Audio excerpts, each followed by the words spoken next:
Peoples party کی نمائندگی کر رہے ہیں. آج جو وقت تشریف آیا ہمارے پاس، آپ کو علم ہوگا کہ 14 تاریخ کو سینٹ کی ان سیٹس پہ الیکشن ہو رہا ہے جو ویکنٹ ہو گئی تھی، اس وجہ سے کہ ان سینیٹرز نے الیکشن کنٹیسٹ کیا پروونشل اسمبلی کا یا نیشنل اسمبلی کا، بائی آپریشن آف لا وہ خالی ہو گئی تھیں، اور ان پہ الیکشن کمیشن نے جو ریمیننگ پیریڈ ہے سینٹ کا اس کے لیے الیکشن کا شیڈول دیا، اور اس کے لیے انتخابات جو ہیں چاروں جو پروونشل اسمبلی ہیں اور اسلام آباد میں وہ 14 تاریخ کو ہے. بلوچستان سے 3 سینیٹرز جو تھے وہ منتخب ہو گئے پروونشل اسمبلی اور نیشنل اسمبلی میں، اور 3 سیٹس وہاں خالی ہوئیں. جہاں اسلام آباد سے جناب یوسف اللہ گیلانی صاحب سینیٹر تھے اور یہ نیشنل اسمبلی کے ممبر منتخب ہو گئے، اس وجہ سے یہ سیٹ خالی ہوئی. آج یہ ڈیلیگیشن تشریف لائے ہمارے پاس ایک درخواست کرنے کے لیے کہ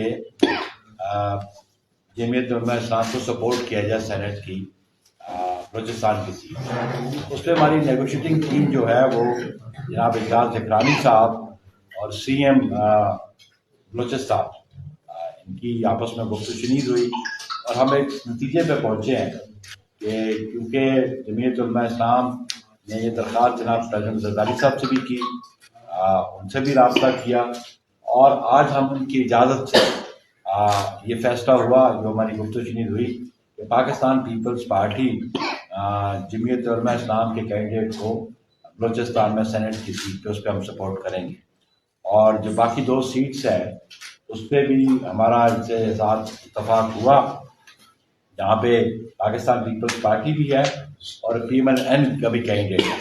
تو یہ ہماری نیگوشیٹنگ ٹیم نے یہ فیصلہ کیا کہ ان تینوں سیٹس پہ ہم ایک دوسرے کی مدد کریں گے اور ایک دوسرے کے ساتھ تعاون کریں گے، جبکہ جمعیت علماء اسلام جو ہے وہ اسلام آباد کی سیٹ پہ جناب یوسف اللہ گیلانی صاحب کو سپورٹ کریں گے اور ان کو ووٹ کریں گے. اس کے لیے یہ آج تشریف لائے تھے. اگر میں خاص کروں گا حضری صاحب سے وہ آپ سے مخاطب ہوں.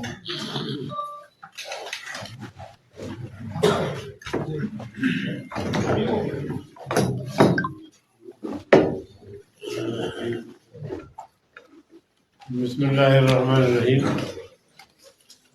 آج جو ماحول بنا اور ہم ایک فیصلے تک پہنچے، اس سے قبل بھی ہماری ایک میٹنگ ہوئی تھی، اگرچہ وہ رسمی نہیں تھی لیکن انہی مسائل پر گفتگو رہی، اور اس میں ہمارے اسپیکر صاحب بھی تھے، مسلم لیگ کے دوست میں تھے.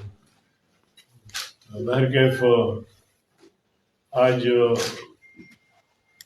پیپلز پارٹی سے رابطہ ہوا بلوچستان کی ضمنی الیکشن کے حوالے سے، تو انہوں نے جواباً کہا کہ ہم اپنے آفس میں ہیں تو آپ یہاں تشریف لائیں اور مزید معاملات کا بھی احاطہ کرتے ہیں.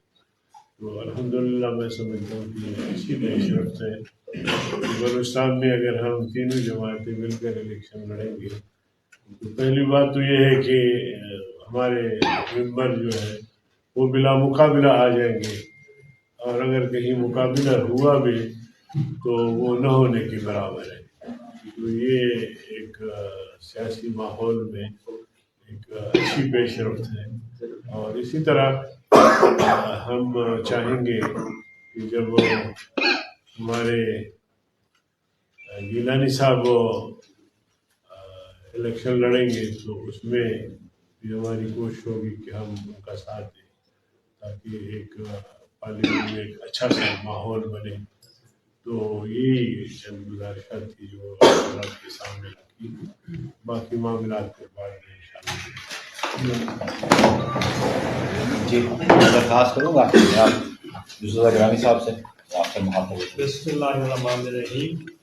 سیکرٹری جنرل صاحب اور مولانا عبدالغفور حیدری صاحب، زکرانی صاحب اور JUI کا ڈیلیگیشن کو میں ویلکم کرتا ہوں پاکستان پیپلز پارٹی کے سیکریٹریٹ. مجھے خوشی ہوئی کہ ہماری ایک مذاکراتی ٹیم تھی متحدہ ایک گورنمنٹ کی طرف سے، جس میں صاحب بھی تھے, میں بھی تھا, خورشید شاہ صاحب بھی تھے, نوید قمر صاحب بھی تھے, اور راجہ پرویز اشرف صاحب بھی تھے.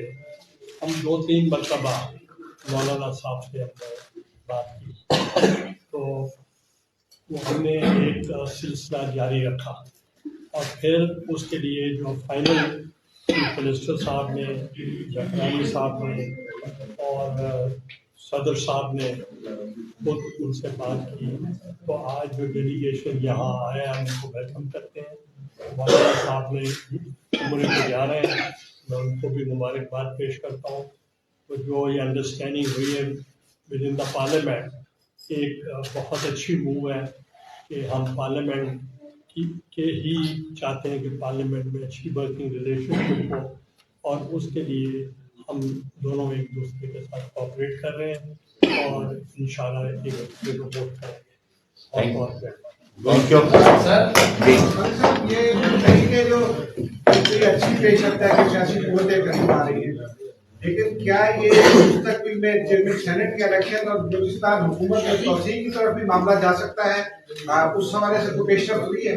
دیکھیں ریاض صاحب, بنیادی بات ہے یہ الیکشن جو 14 تاریخ کو سینٹ کا ہو رہا ہے, یہ گفت و شنید اس پہ ہوئی تھی. سیاست میں گفت و شنید ڈائلاگ ہمیشہ رہتا ہے, اور آپ سمجھتے ہیں کہ ہمارے پریزیڈنٹ صاحب نے ہمیشہ مفاہمت کی پالیٹکس کی ہے, جناب آصف علی زرداری صاحب نے, اور آج کا بھی یہ جو مل بیٹھنا ہے, یہ ان سے جو رجوع کیا گیا, یہ ان کی ہی ہدایت پہ پاکستان پیپلز پارٹی نے فیصلہ کیا, چیئرمین بلاول صاحب کی مشاورت شامل ہے. سیاست پہ گفت و شنید رہتی ہے. پہلے یہ 14 تاریخ والے انتخابات سے ہم فارغ ہو جائیں تو مزید پیش رفت ہونی ہوئی تو ہو جائے گی. غفور عزیز صاحب, آپ سے سوال کرنا ہے, خیال ہے تو آپ لوگ اس پروسیس کا حصہ بننے کے لیے تیار ہی نہیں تھے. پریزیڈنٹ کو بھی ہم نے دیکھا, پرائم منسٹر کو بھی دیکھا, ڈپٹی اسپیکر کے چناؤ کو بھی ہم نے دیکھا, لیکن اب جب سینٹ کی باری آئی تو آپ لوگ خود چل کر پیپلز پارٹی اور یقیناً اور پارٹیوں سے بھی آپ کی مذاکرات ہوں گے, تو پھر اتنا بڑا فیصلہ کرنے کی ضرورت کیا تھی؟ دیکھیے جو فیصلہ ہم نے کیا اس فیصلے اب بھی قائم ہے, اور اس فیصلے کی توثیق کے لیے ہم نے مرکزی جنرل کونسل کا اجلاس رمضان المبارک کے بعد طلب کیا ہے. 2 صوبوں میں ہم گئے, اور 2 صوبوں کے جو صوبائی جنرل کونسل ہوتے ہیں ان سے مولانا صاحب مخاطب ہوئے, میں نے بھی گفتگو, ان کے جذبات اور احساسات کو بھی ہم نے نوٹ کیا. تو اگلا فیصلہ اس میں یا رد و بدل جو ہم نے فیصلہ کیا ہے وہ اختیار مرکزی جنرل کونسل کا ہے. یہ جو سینٹ کے اندر یعنی پارلیمان کے اندر ایک دوسرے کو ووٹوں کا تبادلہ ہے, اس کا فیصلہ ہم نے اس وقت بھی کیا تھا کہ حکومت سازی میں ہم فی الحال شریک نہیں ہوں گے. البتہ پارلیمان کے اندر جو بھی جیسے کمیٹیاں آگے ہوں گی یا ایک دوسرے کو پارلیمان کے اندر ووٹ کرنے کی ضرورت پڑے گی, جیسے کہ آج ہم نے ایک رائے قائم کی ہے, تو یہ ایک مثبت رائے سامنے آئی ہے. تو انشاءاللہ ہم سیاسی لوگ ہیں, آگے بھی ان چیزوں کو دیکھیں گے. مولانا صاحب یہ فرما دیجیے گا کہ پی ڈی ایم بنی اور مولانا فضل الرحمان کا بہت اہم کردار رہا نواز شریف صاحب کو واپس لانے میں, تو ان کی مسلم لیگ نون کی بے وفائی پہ کیا کہیں گے؟ پیپلز پارٹی نے ہمیشہ مشکل میں آپ کا ساتھ دیا ہے, تو اس نون کو کس طرح کمپیئر کریں گے؟ نو کمنٹس. Thank you.